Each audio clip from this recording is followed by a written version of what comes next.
প্রথমে জয় হিন্দ। অ্যাকচুয়ালি ব্যাপারটা হচ্ছে যে এই যে ব্যাপারটা, এটা আজকের কোনো ব্যাপার নয়, এটা দীর্ঘদিন ধরে চলছে। আমরা ছাত্রছাত্রীদের এখানে আরও ব্যাপকভাবে অ্যাড করতে চেয়েছিলাম, কিন্তু সেই এবার তো আমাদের সামার ভ্যাকেশনটা চলছে, সেই জন্য ততটা ছাত্রছাত্রী এখানে আসেনি। এটা হচ্ছে আমরা বলি যে নেশামুক্ত ভারত, এটা আমাদের স্লোগান। তো নেশামুক্ত করতে গেলে এটা তো সবচেয়ে আগেই আসছে।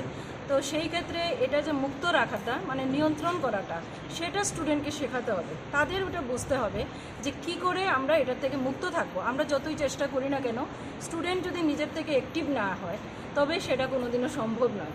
আমরা স্টুডেন্টকে ওইভাবে গড়ে তুলতে চাই যেন স্টুডেন্ট নিজেরটা নিজে প্রতিবাদ করে এখান থেকে সরে আসতে পারে। আর ডাক্তারবাবু তো ডিটেলস বলেছেন, আমি আর ডিটেলসটা যাচ্ছি না। তো এটাই আমাদের উদ্দেশ্য, স্টুডেন্টকে অ্যাড করা ব্যাপকভাবে, এবং শুধু অ্যাড করা নয়, স্টুডেন্ট যেন